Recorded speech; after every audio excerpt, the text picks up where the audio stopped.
Welcome back to Cord Cutting This Week, episode number 55, the show where I give you my opinion on some of the biggest stories in the world of cord cutting. Now, these are my opinion. If you want to learn more about these stories in the show notes down below, I'll put a link to each story so you can read more about them. Let me know what I got wrong. Disagree with me? Let me know. I'd love to hear from you. First, though, hey, sorry about the quality, not in my office. My grandfather passed away this past week. We're in town for the funeral, and unfortunately, it means the quality is going to be a little low. But my grandfather was a great guy. Very dedicated to his faith, his family, and his business. Really appreciate his support throughout my life. And as I launch Cord Cutters News into the business it is today, his examples has been a great influence upon my life. So, Grandpa, you'd be missed. And now with that said, let's dive into the news. All right, right off the bat, piracy is becoming harder and harder to identify as more and more people believe they're using legal services but are not.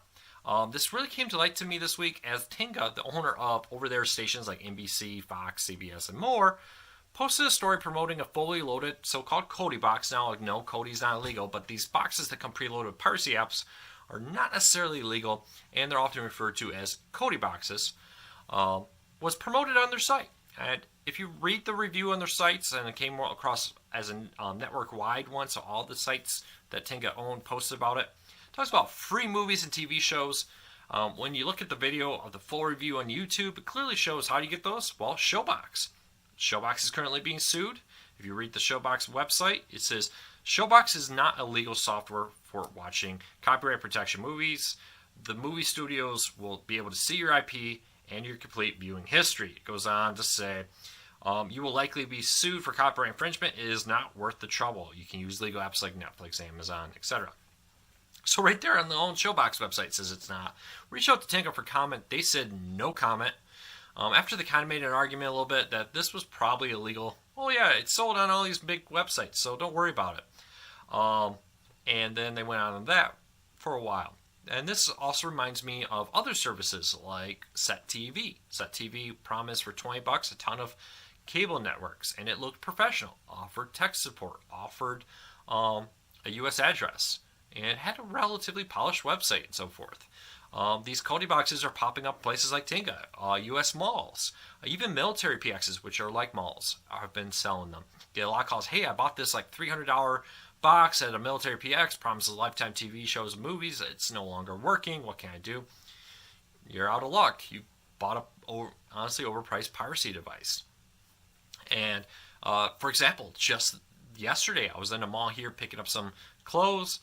In the mall was a kiosk selling what looked like Nintendo NES classics. You know, those little boxes preloaded with a bunch of games from Nintendo. And I looked at it again, I was like, that's not right. It's got 2 controllers bundled in. It promises pretty much every NES game. All these games that I know don't include one because I own an official NES classic. Sure enough, it was just kind of a ROM one. Somebody did a really nice job making a box there and loading ROMs onto it that apparently is not an official Nintendo product. You see a lot of these out there, and they can be hard. If you didn't know, if I didn't have an NES Classic and I walked down there, I wasn't very versed in like gaming news, I could say, oh, it's being sold at a major mall, right next to the Kohl's, right next to the Sears, right next to the J.C. Penney's, and all the Yankee Candle was across the hallway. All these official stores. Here's this kiosk, looks all official. Looks legit. Yeah, why wouldn't I assume that's legal? And so it's becoming increasingly harder. And I have to give some of this to the content owners. People legitimately want to watch content. They find what they believe is a legal service to do it because other places like Netflix, Hulu, Amazon are not offering that content. And then they pay for it because it looks all official. They want to pay the content owners. And they did it the only way they knew how. And it turned out that was a piracy service. And what piracy companies are finding is there's a market for content that's not being made available from content owners. Anime is a great example for this. Just this week it was announced that Evangelion, a very popular anime show from Japan that aired here in the United States in the 90s, is now coming to Netflix. Previously, if you wanted to watch it, if you wanted to do it legally, you're talking hundreds of dollars, $200 or plus dollars per season of the show, and very hard to find Blu-rays and DVDs right now. And if you wanted to stream it some other way, you didn't want to pay hundreds of dollars for a single season, which I think is ridiculous. These DVDs should, if there's that much demand that they're going for $200, $300 a season, hey, you should have made that content more available to the customers. You shouldn't have to have a decision between a $200 season and piracy. Content owners need to make their content available to the people who want it. With streaming, there's really no reason not to. There's no reason like Evangelion wasn't on Amazon or iTunes or Vudu for 40 or 50 bucks. Even that being a very high price, there's no reason why that season is not available for digital streaming online. There's a lot of other shows like that, ones produced right here in the United States, that are extremely difficult to get a DVD of. It's extremely difficult to get your hands on it. There's other content. AT&T is one of the few sports companies with their AT&T Sportsnet, which they acquired from Turner, which used to be Roots, that's not on a streaming service. Which AT&T, you're pushing people to piracy. If you want to crack down on piracy, make your content available at a reasonable price. I'm not saying free. Not everything needs to be free, but at a reasonable price to help avoid piracy. You see this a lot with right now. Disney's launching theirs. AT&T's launching one, and at least on-demand content. And even NBC Universal is reportedly getting ready to launch a streaming version to bring a lot of their content. I think that's a great move. So that will help, I think, cut back on piracy and remove some confusion, because people say, hey, I want to watch this. It's not on Netflix, not on Amazon. But it's on this random service here that looks official, has a phone number, charges $5 a month, $20 a month, and allows you to get access to it. Well, let me just pay them. Must be legal, right? Piracy, you just get it for free. You don't have to pay for piracy, right? Used to be true, not anymore. The other thing is they really do need to go after some of these companies more. And they have. You see Set TV agreeing to pay millions of dollars in damages. Some Cody box manufacturers have been found guilty of that. And I think that's just the start. I think we'll now see a lot more of them doing this. So keep an eye on this. It is becoming increasingly difficult. I know sometimes you still say, oh, look, that's just so clearly piracy. But like I said, when I walk down the mall, my first reaction is, oh, that's the NES Classic. Wow, they have a ton of them here in the mall.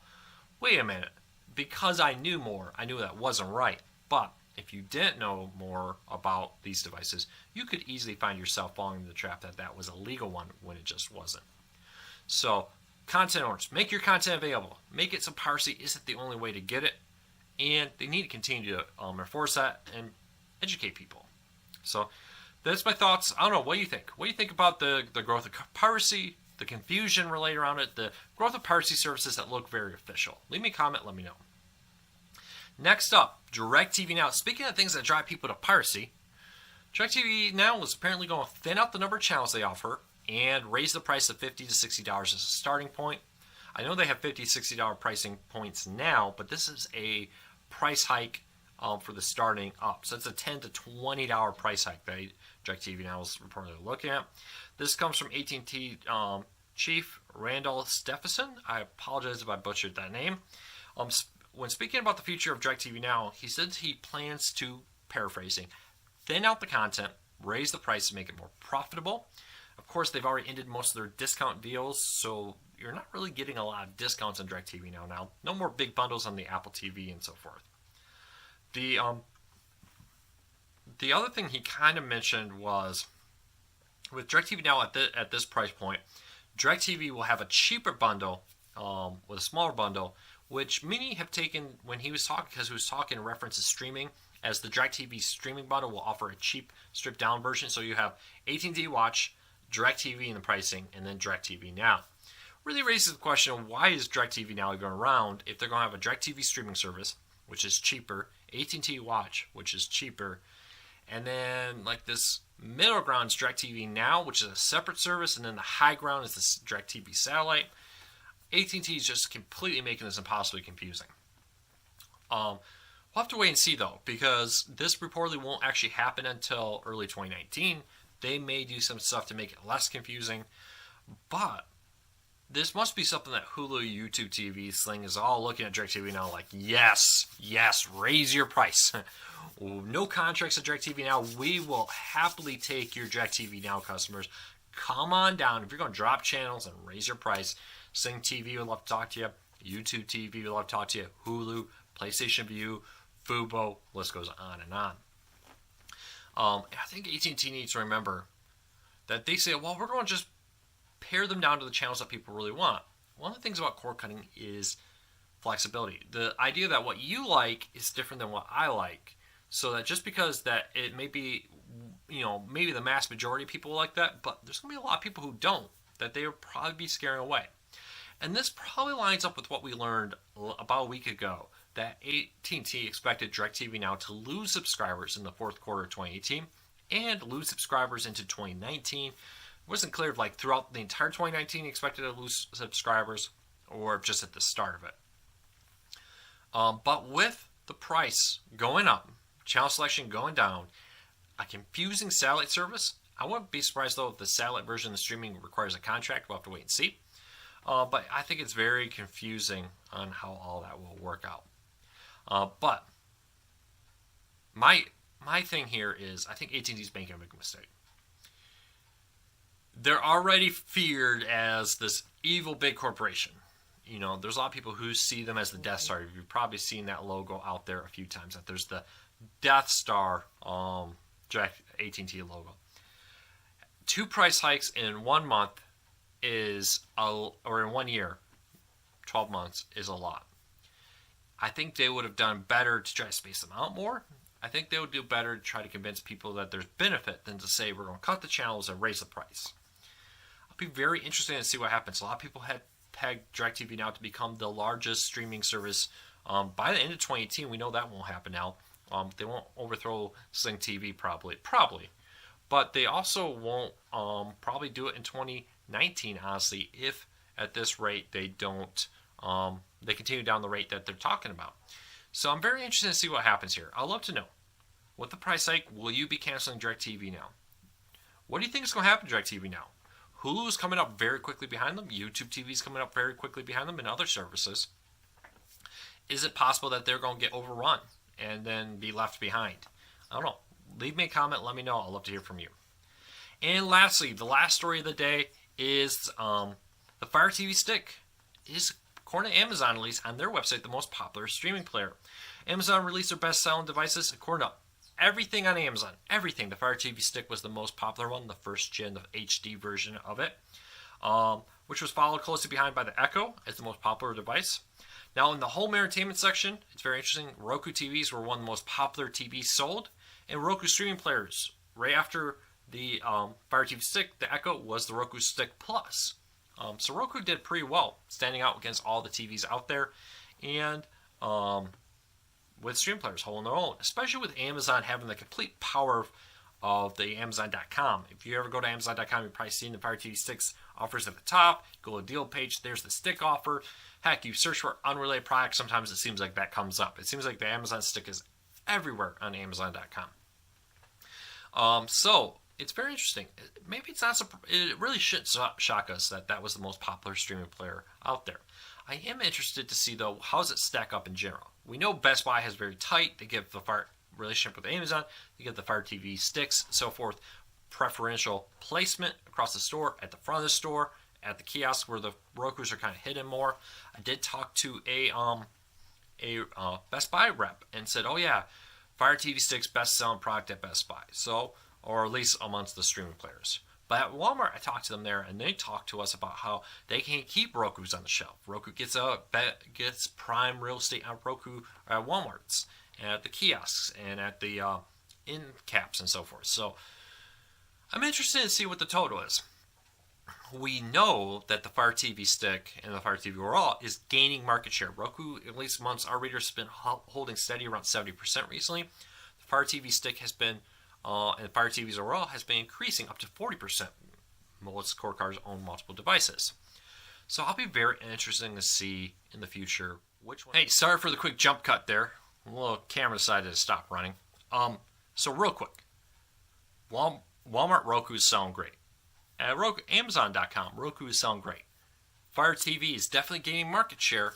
I'd be interesting though to see what the total numbers. When you take in all the sellers across both boards, how do they line up? Is the Walmart juggernaut still as big as it is? Is Amazon able to really, because of their ability to really promote it through their devices, able to make the Fire TV the best selling one out there? So let me know. Are you Team Fire TV? Are you Team Roku, Apple, Android TV? Leave me a comment. Which one do you think will be the long-term winner? Roku, huge lead still, huge selling numbers, but Amazon's coming on heavy. I'd love to hear from you. Which one do you think is going to be the best selling one? Because I'm very interested in how this is going to play out. Because the company that's got the largest control of streaming player share will have the most dominant ability to dictate what's happening in the future of cord cutting. So leave me a comment. Let me know. I'll love to hear from you what you think about all this. Love to hear if you bought a streaming player recently. So thank you for watching. Check back next week. I'll be back in my office with better sound, better video, returning to the traditional setup. So thanks for watching. Thank you for your support. I really appreciate it.